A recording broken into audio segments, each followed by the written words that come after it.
عنہما سے من مات ولیس فی عنقہ بیعۃ مات میتۃ جاہلیۃ، جو شخص مرا اس حال میں کہ اس کی گردن میں بیعت کا قلادہ نہیں تھا وہ جاہلیت کی موت مرا ہے۔ اس لیے کہ نارمل حالات میں تو دو ہی صورتیں ممکن ہیں، اگر کم سے کم شرائط و معیارات پر اترنے والا صحیح اسلامی نظام حکومت قائم ہو تو اس کے سربراہ سے بیعت سمع و طاعت فی المعروف، یعنی کوئی نظام حکومت جو ہے وہ کم سے کم منیمم لیول جو ہو سکتا ہے اسلامی حکومت کا، اگر اس پر کوالیفائی کر رہا ہے کہ وہ اسلامی نظام حکومت ہے تو اس کے سربراہ سے آپ کو بیعت کرنی ہوگی۔ خلافت کا نظام اب جب بھی قائم ہوگا بیعت پر ہوگا، اس سے پہلے مشورہ ہوگا، وہ الیکشن جسے بھی کہیں گے وہ مشورے کا بدل ہے، لیکن یہ کہ جب ایک کا منتخب ہو گیا اب اس کی اطاعت کرنی ہے آپ کو فی المعروف، مشورہ ہوگا، سب کچھ ہوگا، پارلیمنٹ ہوگی، لیکن آخری جو ہے اس کی بات آپ کو ماننی پڑے گی۔ اور اگر ایسا نہیں ہے، اگر اسلامی حکومت قائم نہیں ہے جیسا کہ اس وقت کا ماحول ہے، تو صحیح اسلامی حکومت کے قیام کے لیے جد و جہد کرنے والی جماعت کے امیر کے ہاتھ پر بیعت سمع و طاعت فی المعروف ہوگی، تیسری کوئی شکل ہے ہی نہیں۔ تیسری ممکنہ صورت ہے ایک آگے آ رہی ہے، اسی لیے میں نے لفظ استعمال کیا نارمل حالات میں دو ہی صورتیں ہوں گی، یا اسلامی حکومت ہے یا نہیں ہے۔ اسلامی حکومت ہے تو اس کے سربراہ سے بیعت، نہیں ہے تو قائم کرنے کے لیے پارٹی اس کے امیر کے ہاتھ پر بیعت۔ یہی وجہ ہے کہ حضور نے فرمایا جو مرا بغیر بیعت کے وہ جاہلیت کی موت مرا، ورنہ تو یہ کہ کوئی شکل ہونی چاہیے نا، آخر ہر صورت کے اندر بیعت ہے۔ اگر خلافت کا نظام ہے خلیفہ سے بیعت کیجیے، خلافت کا نظام نہیں ہے، خلافت خود تو قائم نہیں ہو جائے گی، آسمان سے نہیں ٹپک پڑے گی، اس کے لیے آپ کو جد و جہد کرنی پڑے گی، اس جد و جہد کے لیے جماعت لازم ہے، اس جماعت کے امیر سے بیعت۔ تیسری ممکنہ صورت صرف ایسے عظیم اور شدید فتنے کی ہو سکتی ہے جس میں حدیث نبوی میں وارد الفاظ کے مطابق سویا ہوا شخص جاگنے والے سے بہتر ہو، بیٹھا ہوا شخص کھڑے ہونے والے سے بہتر ہو، اور کھڑا رہنے والا شخص چلنے والے سے بہتر ہو۔ یہ ایک ایسی فتنے کی حالت ہو جاتی ہے کہ جہاں انسان کے لیے یہ فیصلہ کرنا مشکل ہو جاتا ہے کہ حق کیا ہے باطل کیا ہے۔ جیسی کہ حضرت علی اور حضرت معاویہ کے درمیان جنگ ہو رہی تھی تو بہت سے صحابہ کا معاملہ اس نوعیت کا ہو گیا، فتنہ اتنا شدید ہے کہ کیا فیصلہ کریں، کس کا ساتھ دیں۔ تو بعض نے نہ ان کا ساتھ دیا نہ ان کا ساتھ دیا، وہ اپنے گھروں میں بیٹھ رہے۔ یہ ایک امکانی صورت ہو سکتی ہے کہ فتنہ اتنا شدید ہو چکا ہو، وہ بھی اس لیے نہیں کہ دین قائم نہیں ہے، بلکہ دین تو قائم ہے، البتہ یہ کہ اس وقت یہ جو دو سربراہ اس کے بننے کے جو بھی مدعی ہو گئے ہیں یا جنہیں بنایا گیا ہے، ان میں سے کون حق پر ہے اس کا فیصلہ نہیں ہو پا رہا، ورنہ دین تو قائم تھا۔ تو لہذا آپ کس کے ہاتھ پر بیعت کریں ان میں سے؟ اس پہلو میں صرف ایک وہ تھی جس کو کہا جائے، یہ نہیں کہ باطل کے غلبے میں وہ گھروں میں بیٹھ رہے ہوں، باطل کے غلبے میں گھروں میں بیٹھ رہنے کا کوئی امکان نہیں، اس میں تو آپ کو جد و جہد کرنی ہے، محنت کرنی ہے، جہاد کے ان مراحل سے ہو کر اس اقامت دین کی جد و جہد میں اپنا حصہ ادا کرنا ہے۔ اب یہ ہم سم اپ کر رہے ہیں، نتیجہ کیا نکلا اس پوری بحث کا؟ انجمن خدام القرآن کا مقصد ہے جہاد بالقرآن۔ یہی وجہ ہے کہ سن 72 میں اس کے قیام کے وقت اس کے جو اغراض و مقاصد معین ہوئے تھے وہ یہ تھے: عربی زبان کی تعلیم و ترویج، قرآن مجید کے مطالعے کی عام ترغیب و تشویق، علوم قرآنی کے عمومی نشر و اشاعت، ایسے نوجوانوں کی مناسب تعلیم و تربیت جو تعلیم و تعلم قرآن کو مقصود زندگی بنا لے، اور نمبر 5 ایک ایسی قرآن اکیڈمی کا قیام جو قرآن کے حکیم کے فلسفہ و حکمت کو وقت کی اعلیٰ ترین علمی سطح پر پیش کر سکے۔ تنظیم اسلامی ہے جملہ دینی فرائض کی انجام دہی، بالخصوص اقامت دین یا اسلامی انقلاب کے لیے بیعت ہجرت و جہاد فی سبیل اللہ و سمع و طاعت فی المعروف پر مبنی خالص دینی جماعت۔ ان دونوں اداروں کا معاملہ ہمارے ان تصورات کے ساتھ وہ ان چیزوں کے ساتھ منسلک ہے۔ بارک اللہ لی و لکم فی القرآن العظیم و نفعنی و ایاکم بالآیات والذکر الحکیم۔ اقول قولی ھذا واستغفر اللہ لی و لکم ولسائر المسلمین والمسلمات۔ اب انشاءاللہ کسی اگلے سیشن میں اس سے متعلق سوالات متعلق ہوں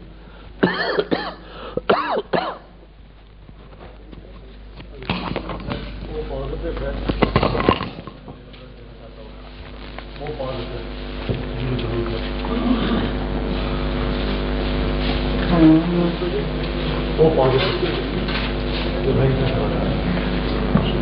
رب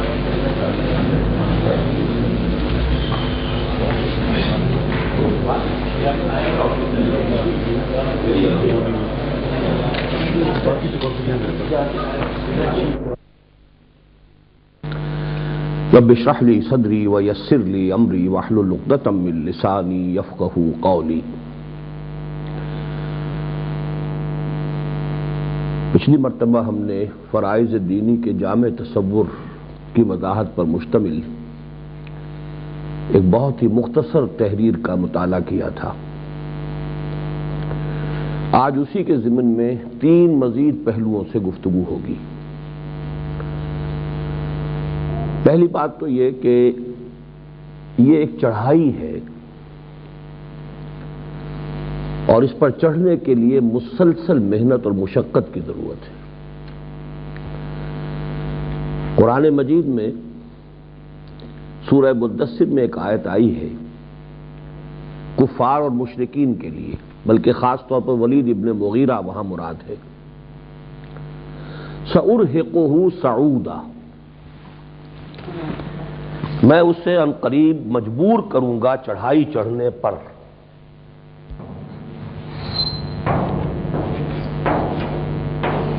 سأرہقہ،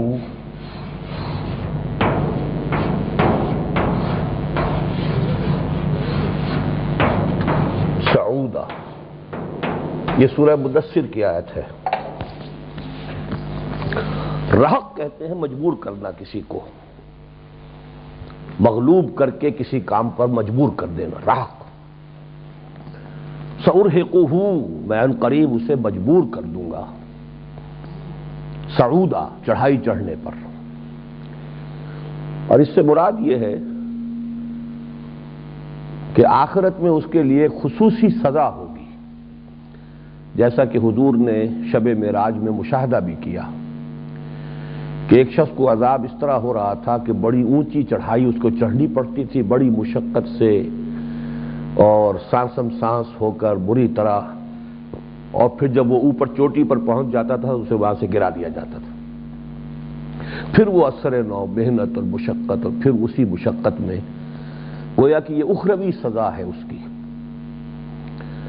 بہرحال اس کا جو مناسبت تھی ولید ابن مغیرہ سے کہ چونکہ وہ ایک سردار تھا، بڑی صاحب حیثیت شخصیت، صاحب وجاہت، دولت مند، بڑی جائیداد والا، تو اس وجہ سے جو اونچا مقام تھا شاید اس کے مناسبت سے اللہ تعالی جہنم میں اس کے لیے سزا کی یہ شکل رکھیں گے، یہ اونچائی۔ لیکن میں نے اصل میں اس آیت کا حوالہ اس وقت دیا ہے، دنیا میں بھی انسان کو ایک اونچائی چڑھنی پڑتی ہے، ہر انسان ایک چڑھائی چڑھنے پر مجبور ہے۔ اگر یہاں چڑھ لے گا وہاں عافیت میں رہے گا، اور یہاں عیش میں زندگی گزار دے گا، غفلت میں گزار دے گا، وہاں چڑھائی چڑھنی پڑے گی۔ گویا کہ یہ آخرت کا اور دنیا کا یہ معاملہ ہے۔ تو اس اعتبار سے بھی یہ فگر جو ہے بہت عمدہ ہے کہ اس میں چڑھائی کا تصور ہے کہ مسلسل انسان کو اوپر اٹھنا پڑے گا۔ فرائض دینی کا یہ تصور کہ کلمہ شہادت سے شروع ہو گیا، جیسے ہی کوئی شخص ہندو، سکھ، پارسی، عیسائی کسے باشد وہ کہتا اشہد ان لا الہ الا اللہ و اشہد ان محمد رسول اللہ، اب یہاں سے اسلام شروع ہو گیا۔ البتہ یہاں سے ایک ڈاؤن ورڈ موومنٹ بھی شروع ہونی چاہیے، اور وہ یہ کہ جڑیں زمین میں اترنی شروع ہوں، وہ ہے در حقیقت ایمان حقیقی، تصدیق بالقلب۔ اور جتنا اونچا چڑھنا ہے آپ کو اتنی ہی نیچے جڑیں بھی لے جانی پڑیں گی، ورنہ درخت جو ہے بہت اونچا ہو اور اس کی جڑیں بہت چھوٹی ہوں تو وہ تو ہوا کا ایک جھونکا آئے گا درخت گر جائے گا، کیونکہ جڑوں کا ایک کام پراپ اپ کرنا بھی ہوتا ہے، اس چیز کو سنبھالنا، جیسے کہ خیمے کے بانس جو ہوتے ہیں ان کے لیے رسیاں بندھی ہوتی ہیں، تو جڑیں 2 کام کہ وہ غذا کو زمین سے حاصل کرنے کا ذریعہ ہے، اور دوسرے یہ کہ اس وہ جو تنا ہے اور پورا اوپر کتنا وزن ہے اسے پراپ اپ کرنا اور اس کو جو ہے سہارا دینا، یہ بھی جڑوں کا کام ہے۔ تو اب ظاہر بات ہے جتنا آپ اوپر چڑھائی چڑھنا چاہیں گے اتنی ہی گویا کہ نیچے ایمان کی جو جڑیں ہیں وہ بھی گہری ہونی ضروری ہے۔ البتہ جو عملاً چڑھائی ہے، اس لیے کہ یہ ایمان والی چڑھائی تو نظر نہیں آئے گی، یہ تو اندر ہے، اوپر کی چڑھائی نظر آئے گی۔ کہ پہلے چڑھائیاں جو ہیں وہ تو نماز، روزہ، حج اور زکوٰۃ کے یہ 4 پلرز آپ کو کھڑے کرنے پڑیں گے۔ اس کے اوپر ایک چھت آئے گی، اسلام۔ اس کی ہم مختلف جو ہے اصطلاحات کے حوالے سے اسلام، اطاعت، تقوی، عبادت۔ اب اس سے اوپر ایک تصور آئے گا اور وہ ہے دعوت، تبلیغ، دعوت، امر بالمعروف نہی عن المنکر، اور شہادت علی الناس، لوگوں کے خلاف گواہی اور حجت قائم کر دینا کہ وہ یہ نہ کہہ سکیں کہ اللہ ہم تک تیرا پیغام پہنچا ہی نہیں۔ اس سے اوپر ایک اور چڑھائی ہے، وہ کیا ہے؟ تکبیر رب کی کبریائی قائم کرنا، نافذ کرنا، اقامت دین کو قائم کرنا۔ اسی طریقے سے یکون الدین کلہ للہ، دین کل کا کل اللہ کے لیے ہو جائے۔ یہ نہ ہو کہ زندگی کے ایک حصے میں اللہ کی اطاعت، باقی حصوں میں اپنی مرضی، اپنی جی کی اطاعت یا کسی اور کی اطاعت۔ اسی کے لیے ایک اصطلاح اور ہے غلبہ دین، لیظہرہ علی الدین کلہ۔ اسی کے لیے حدیث میں اصطلاح آئی ہے لتکون کلمۃ اللہ ہی العلیٰ، اللہ کا کلمہ ہی سب سے اونچا ہو جائے۔ بات ایک ہی ہے، اصطلاحات بے شمار ہیں۔ تو یہ ہے اصل میں وہ جو ہم نے پچھلی مرتبہ پڑھا۔ اب اس کے لیے جو چڑھائی چڑھنی پڑے گی اس کا عنوان ہے جہاد۔ تو پہلے تو آپ جہاد کو سمجھ لیجئے کہ وہ اصل میں ہے کیا، اور اس فگر کے حوالے سے اس کی 9 منزلیں آپ کے سامنے آ جانی چاہیے گنتی کر کے۔ پہلے یہ کہ جہاد کا اصل مادہ کیا ہے؟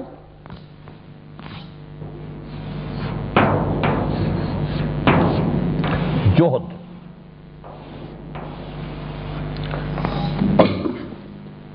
اور جوہد کے معنی ہر شخص کو معلوم ہے، کوشش، سعی، محنت۔ لیکن اتنی گرامر ابھی آپ لوگوں نے پڑھی نہیں ہوگی۔ باب مفاعلہ جب بنتا ہے اس سے،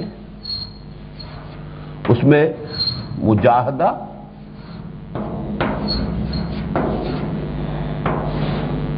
اور جہاد، یہ در حقیقت باب مفاعلہ کے 2 مصدر ہیں۔ اس میں ایک نیا مفہوم پیدا ہو جاتا ہے، اور وہ کیا ہے کہ جوہد ایک یک طرفہ عمل ہے، آپ کوشش کر رہے ہیں، اور ایک تصور یہ کہ آپ کے مقابلے میں بھی کوئی کوشش کر رہا ہے۔ کوشش جب کوشش کے مقابلے میں آ جائے گی، کوششوں کا ٹکراؤ ہوگا تو یہ جہاد ہوگا۔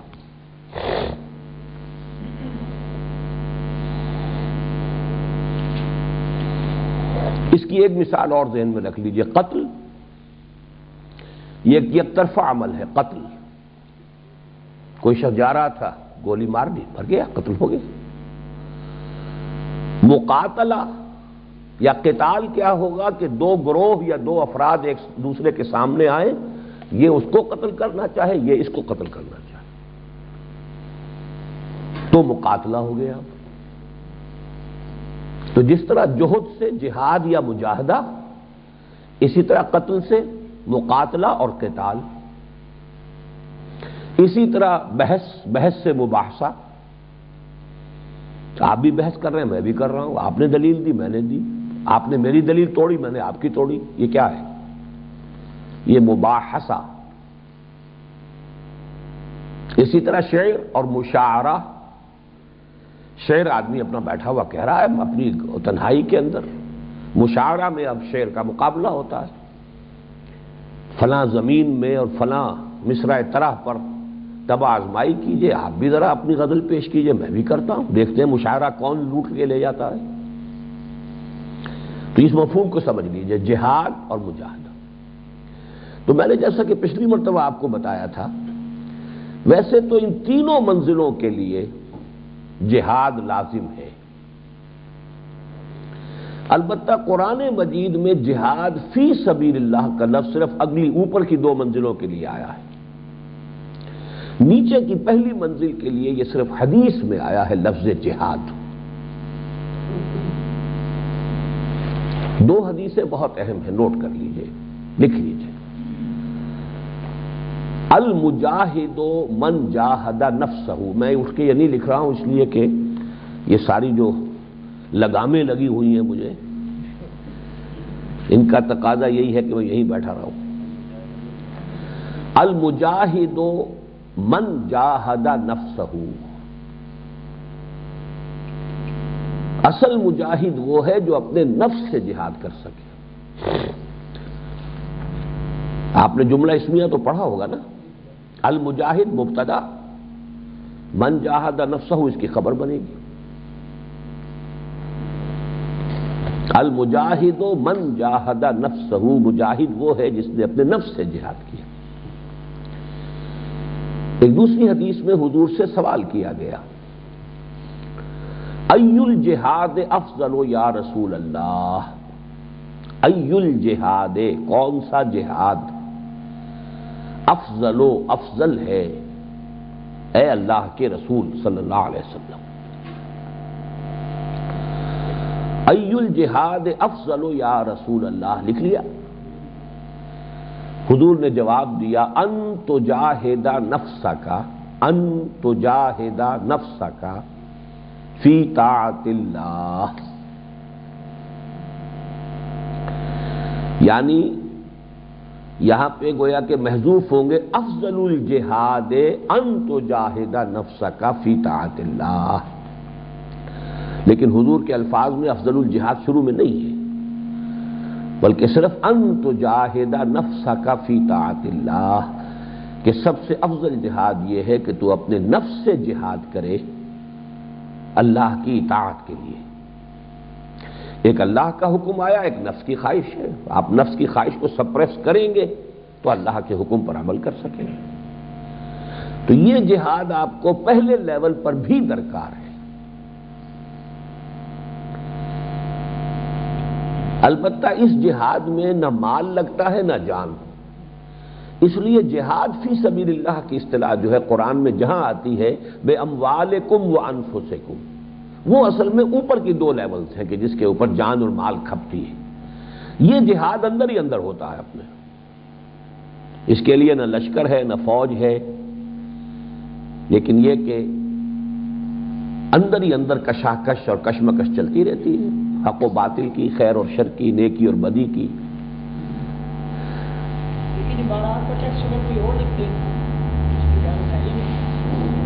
تو یہ تو اتنی عربی تو آپ لوگوں کو آ جانی چاہیے اب کہ آپ خود لکھ لیں، اس طرح تو میں نے ڈکٹیٹ کر دیا ہے۔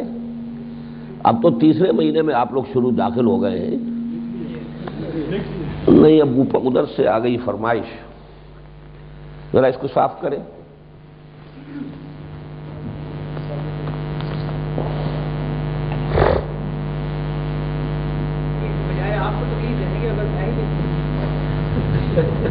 کون؟ اچھا اچھا، جب میں تو یہ سمجھا تھا کہ یہ کسی خاتون کی آواز ہے، آپ کی آواز جو ہے، اس لیے میں اٹھ کھڑا ہوا کہ یہ اگر اوپر سے آواز آ رہی ہے تو میں ذرا ان کا، چلو لکھ دو۔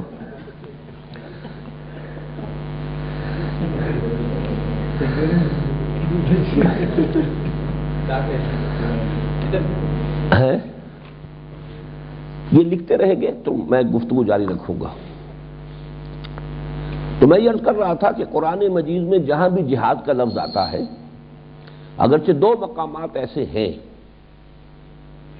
کہ جہاں پر جہاد کے ساتھ جان اور مال کا تذکرہ نہیں ہے، لیکن عام طور پر جہاد کے ساتھ بے اموالہم وانفسہم، بے اموالکم وانفسکم، جان اور مال کا کھپانا، یہ اصل میں جہاد وہی ہے، جہاد فی سبیل اللہ جو اوپر کی دو منزلوں میں ہے۔ پھر میں عرض کر چکا ہوں آپ سے کہ پہلی منزل میں ظاہر بات ہے کہ وقت لگے گا، صلاحیت کھپے گی، پیسے بھی لگیں گے، یا یہ کہ پیسے کی قربانی دینی پڑے گی۔ ایک شخص اپنے کیریئر کو چھوڑ رہا ہے اس لیے کہ دین کی دعوت اور تبلیغ کے لیے پہلے دین سیکھنا پڑے گا، سمجھنا پڑے گا، پھر جس لیول پر آپ سمجھیں گے اسی لیول پر سمجھا سکیں گے۔ اگر آپ کی جو انڈرسٹینڈنگ ہے انٹلیکچول لیول پر ہے تو آپ انٹلیکچوئلز کو سمجھا سکیں گے، اس تک ابلاغ کا حق ادا کر سکیں گے۔ اگر آپ کی اپنی انڈرسٹینڈنگ جو ہے وہ بس سطحی سی ہے تو آپ سطحی سطح پر لوگوں کے ساتھ بات کر سکیں گے، کمیونیکیٹ کر سکیں گے۔ تو it's going to be a lifelong process. آدمی اس کے اندر اپنی بصیرت بڑھاتا چلا جائے، اپنی معلومات بڑھاتا چلا جائے، اپنی انڈرسٹینڈنگ کی ڈیپتھ بڑھاتا چلا جائے، تاکہ اعلیٰ سے اعلیٰ سطح کے لوگوں تک بھی دعوت و تبلیغ کا حق ادا ہو۔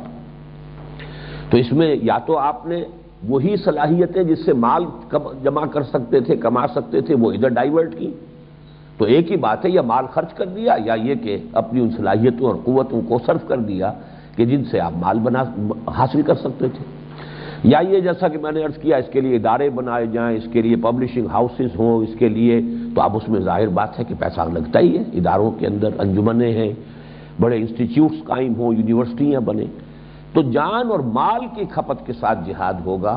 اور ظاہر بات ہے کہ وہ سب سے اوپر کی سطح پر تو وہ تو ظاہر بات ہے انقلاب برپا کرنے کے لیے تو اس میں تو ہر طرح کی صلاحیتیں، قوتیں، یہاں تک کہ جان دینی پڑتی ہے، اس کے بغیر تو انقلاب آتا نہیں۔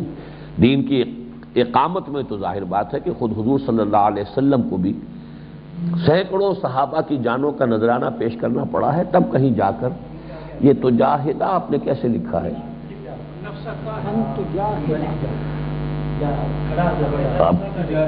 یہ تو آپ نے گڑبڑ کر دی،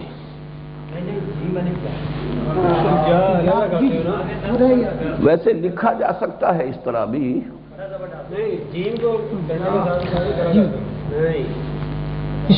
چھوڑ دیجیے، صاف کر دیجیے۔ بس ایک تو نفس کا تو جاہدہ، یوں ٹھیک ہے۔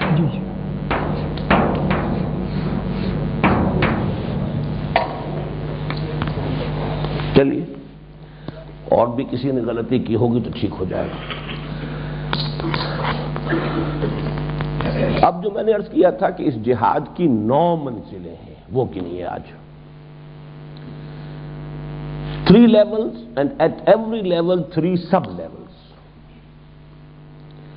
اور 3 aspects۔ سب لیولز کا تصور اور ہے، اسپیکٹس کا تصور اور ہے، اس لیے اس میں اور یا پہلے لیول پر 3 جہاد ہیں، وہ ہم نے پڑھ بھی لیا تھا پچھلی تحریر میں۔ نفس کے خلاف جہاد،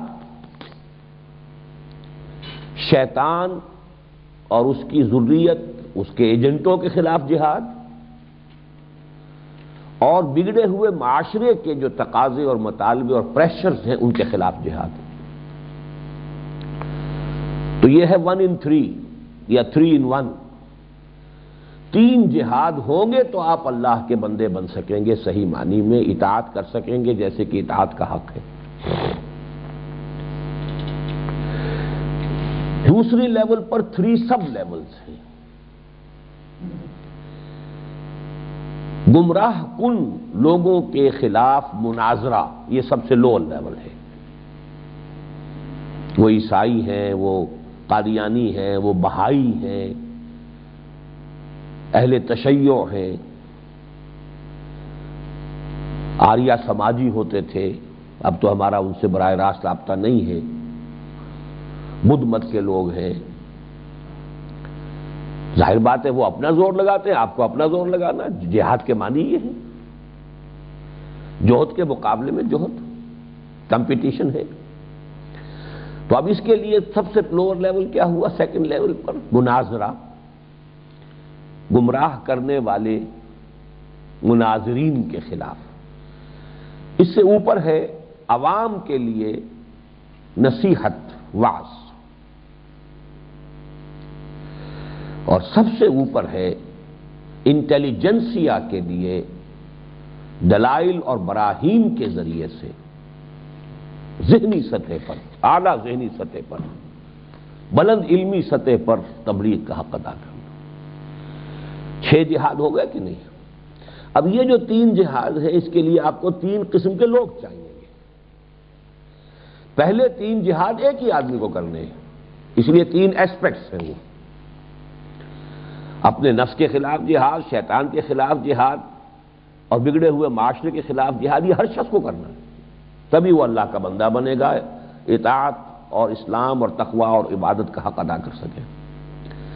لیکن دوسرے لیول پر یہ تینوں کام ایک شخص نہیں کر سکتا، ہر ایک کے تقاضے جدا ہیں۔ مناظرے کے لیے آپ کو وہ فن سیکھنا ہوگا، اس کی صلاحیت حاصل کرنی ہوگی، اس کی پریکٹس کرنی ہوگی، ان کی کتابوں کا مطالعہ کرنا ہوگا کریٹیکلی، وہاں ان کے ویک پوائنٹس جو ہے پوائنٹ آؤٹ کرنے ہوں گے، تب جا کے مناظرہ کر سکیں گے آپ، ورنہ آپ اپنی جگہ ارسطو ہو یا کوئی بڑے سے بڑے افلاطون ہو، لیکن یہ کہ آپ مناظرے میں شکست کھا جائیں گے۔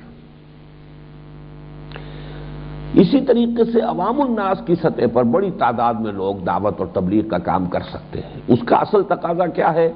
خلوص کے ساتھ بات ہو رہی ہو، بے نفسی خلوص، کہ مخاطب یہ محسوس کرے کہ یہ اپنی دھونس نہیں جما رہا مجھ پر، یہ میرا مخلص ہے، خیر خواہ ہے، یہ مجھے سیدھے راستے پہ لانا چاہتا ہے۔ اگر اس نے یہ محسوس کیا کہ یہ مجھ پر ڈومینیٹ کرنے کی کوشش کر رہا ہے، تو وہ در حقیقت پھر اس کے اندر ریزسٹنس پیدا ہو جائے گی، he won't listen to you. تو از دل خیزد بر دل ریزد، دل سے نکلے دل پر جا ٹکے، یہ ہے اصل میں عوام کی بات۔ اتنی فارسی سیکھ لی کہ نہیں؟ ابھی نہیں۔ از دل، یہ تو اردو ہے نا، خیزد، خیز اٹھنا، بس فارسی تو اس میں دال ہی لگی ہوئی اور کچھ بھی نہیں۔ از دل خیزد،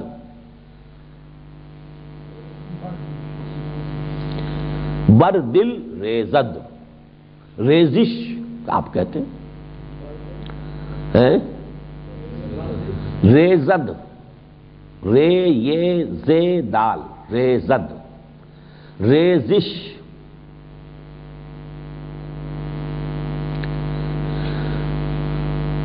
تیسرے لیول کے لیے ظاہر بات ہے کہ اب آپ کو حکمت، فلسفہ، دانائی، ان چیزوں کے لیے ایکسپرٹیز پوری ہو تو آپ کام کر سکیں گے۔ اس کے لیے آپ کو تیار کرنے ہوں گے لوگ۔ اب آپ نے دیکھا ہمارا پورا نشأت ثانیہ کا جو آپ نے پڑھا ہے وہ اس تیسرے لیول کے لیے۔ اس کے لیے تو بڑی گہری انڈرسٹینڈنگ، پہلے خود قرآن کی گہری انڈرسٹینڈنگ۔ قرآن میں حکمت بھی ہے، گہریش ہے، اور قرآن کی حکمت جو ہے وہ بہت نمایاں نہیں ہے، یہ بڑی ایک عجیب بات ہے، اور اس کا سبب ہے قرآن نے تو ہر عام سے عام آدمی کو بھی مخاطب کرنا ہے۔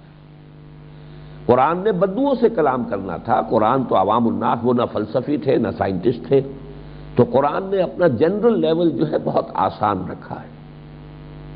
لیکن بیچ بیچ میں وہ چیزیں بھی آ جاتی ہیں کہ بڑے سے بڑا فلسفی وہاں رک جائے گا، ہوشیار کہ تیغست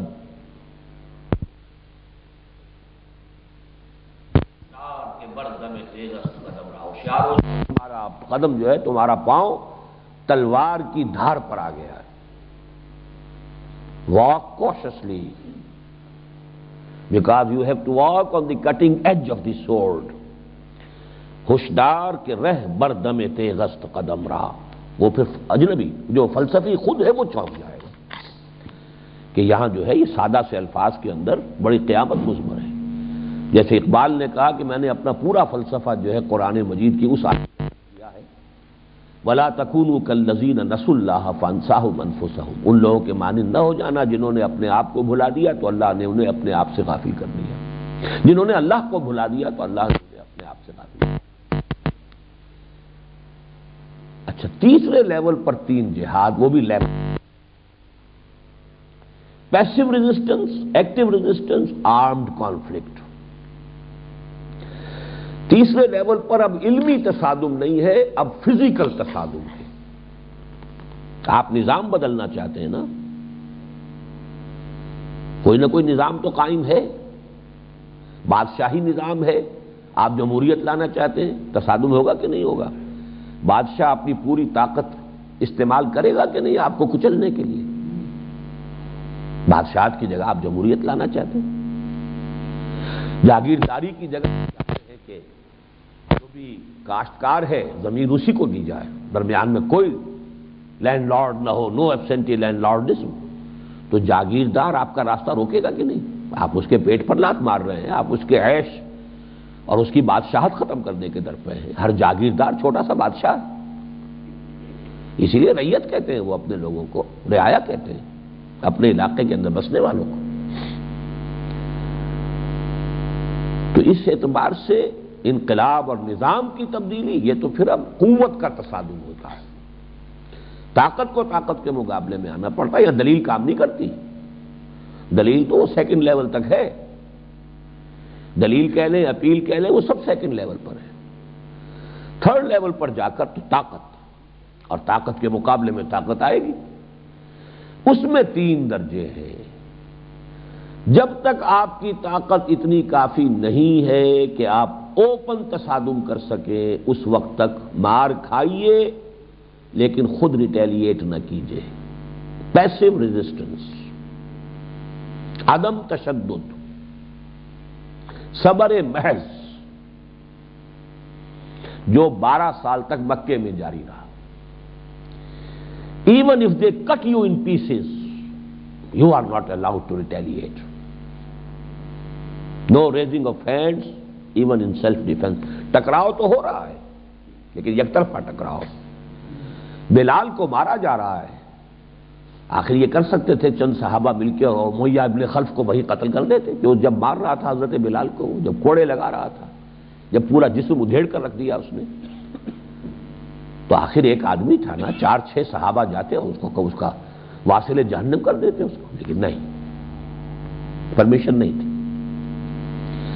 نیکسٹ اس میں لیول ہے ایکٹیو ریزسٹنس، جب آپ یہ محسوس کریں کہ طاقت اب کافی ہے ہمارے پاس، now we can risk a head on collision, اب ہم ایک براہ راست تصادم کا خطرہ مول لے سکتے ہیں، تو اب چیلنج کیجئے اس نظام کو، اس کی کسی دکھتی رگ کو چھیڑیے، پھر وہ پوری طاقت سے ریٹیلیٹ کرے گا۔ اور آخری سٹیج جو سیرت النبی میں ہمیں ملتی ہے وہ آرمڈ کانفلکٹ۔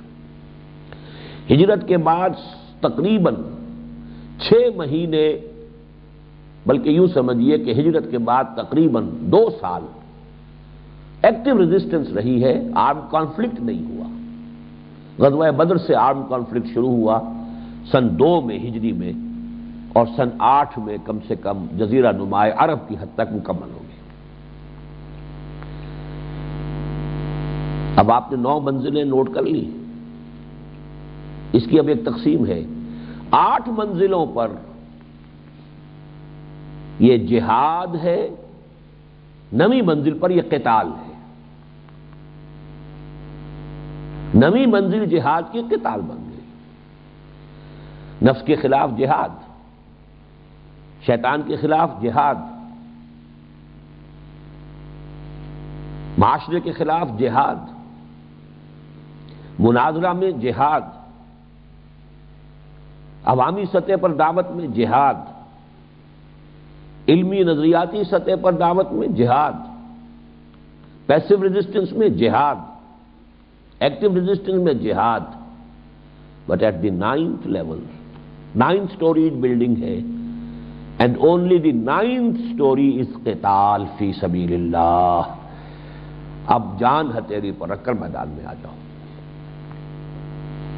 تو یہ فرق بھی نوٹ کر لیجیے جو میں نے بتایا دوبارہ، یہ اوپر کی 2 منزلوں کو جہاد کہا گیا فی سبیل اللہ قرآن میں، نیچے والے کے لیے نہیں، لیکن یہ کہ حدیث میں نیچے والے کو بھی جہاد سے تعبیر کیا گیا۔ اب ایک بات اور نوٹ کیجیے،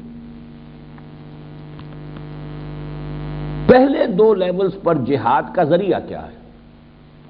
کس چیز سے جہاد کریں؟ جہاد کے لیے کوئی شے ہونی چاہیے نا، کوئی آپ کے پاس۔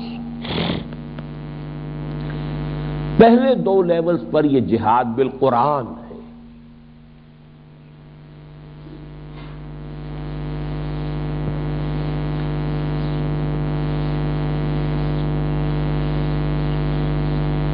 اس میں سورہ فرقان کی آیت نوٹ کر لیجئے، فَلَا تُطِعِ الْكَافِرِينَ،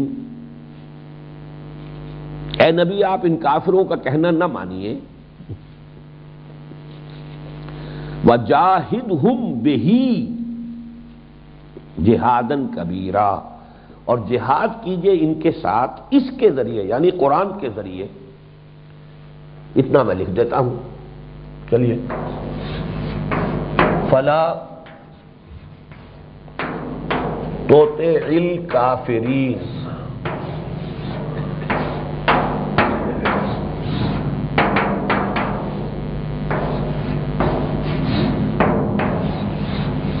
وجاہدہم بہی ہے اس میں بہت اہم لفظ،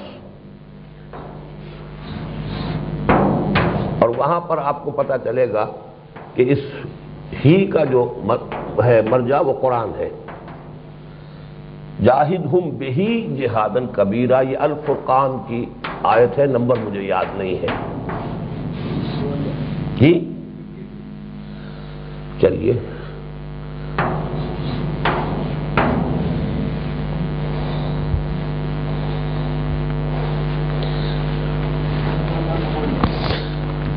تو پہلی دو لیولز پر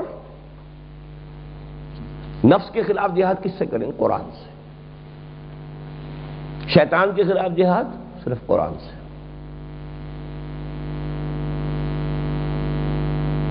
باطل نظریات کے خلاف قرآن سے. وعظ و نصیحت قرآن سے. قد جاءتکم موعظۃ من ربکم وشفاء لما فی الصدور، موعظہ بھی یہی ہے، شفاء لما فی الصدور بھی یہی ہے. نفس کے خلاف نفس کے امراض کا ازالہ کرنے کے لیے شفاء لما فی الصدور قرآن ہے. یہ بہت اہم ہے نکتہ. اس پر میری جو کتاب ہے چھوٹی سی، جہاد بالقرآن، اور ایک اور ہے جہاد بالقرآن کے 5 محاذ، بہت چھوٹے چھوٹی کتابچے ہیں یہ پڑھنے کے. البتہ ہائیسٹ لیول پر جا کر پھر وہ بالسیف ہے، تلوار سے قتال. سیف سے مراد اب جو بھی آپ اپنے اپنے زمانے کے جو ہتھیار ہیں، اعدوا لهم ما استطعتم من قوة ومن رباط الخیل، جو بھی قوت کے ذرائع ہیں، جو بھی ہتھیار ہیں، اب اپنی امکانی حد تک مہیا کرو. اب جہاد بالقرآن میں یہ تو اس کو مستقل موضوع رکھے گی کسی وقت، لیکن اس وقت میں اشاروں پر یہ بات ختم کر رہا ہوں، اس لیے کہ ایک اور اہم موضوع، بلکہ 2 اہم موضوع ہیں جن پر ابھی اور گفتگو کرنی ہے اسی سے متعلق. پہلی بات یہ ہے کہ ہمیں اپنے معاشرے کا جائزہ لینا ہے. میں نے آپ کو بتایا تھا کہ عوام کا جو تصور دین ہے وہ صرف اتنا ہے جتنا وہاں لکھا ہوا ہے، بلکہ اوپر جو پوری سلیب پڑی ہوئی ہے اسلام کی بڑی تھک ہے، عوام کے ذہنوں میں اس کا صرف سیلنگ والا حصہ ہے، ونیئر ہے. کامل اطاعت ان کے ذہن میں نہیں ہے. کلمہ شہادت، نماز، روزہ، حج، زکوٰۃ، سور حرام، شراب حرام، نکاح طلاق کے کچھ احکام، کچھ تہوار منا لینے، عید بقرعید، اللہ اللہ خیر سے. تو گویا کہ اس سلیب کا بھی صرف ایک ونیئر، ایک چھوٹی سی، وہ پورا تصور نہیں ہے. لیکن اس لیول پر ہمارے معاشرے کے 2 طبقات ہمیشہ سے محنت کرتے آئے ہیں اور اب بھی کر رہے ہیں. ان میں سے آپ کہہ سکتے ہیں کہ برے لوگ بھی ہیں لیکن اچھے بھی ہیں. اس وقت ہم اس برے لوگوں کی بات نہیں کر رہے، اچھے لوگوں کی کر رہے ہیں. علماء اور صوفیاء صرف اس لیول پر کام کرتے ہیں. علماء بتائیں گے کیا حلال ہے کیا حرام ہے، فتویٰ دیں گے. نماز کے بارے میں بتا دیں گے یہ نماز ٹھیک ہو گئی نہیں ہوئی. وضو کے بارے میں بتائیں گے وضو ٹھیک ہے کہ نہیں ہے، وضو کی یہ فرائض ہیں، یہ شرائط ہیں. روزہ ٹوٹ گیا کہ نہیں ٹوٹ گیا، روزہ جو ہے اس کے اوقات کیا ہیں، زکوٰۃ کی شرح کیا ہے، زکوٰۃ کیسے دینی ہے. تو علماء کا کام کیا ہے؟ پہلے اسی لیول پر ہے صرف ان کا بھی کام. صوفیاء کا کام کیا ہے کہ وہ اس میں خلوص اور اخلاص پیدا کرے.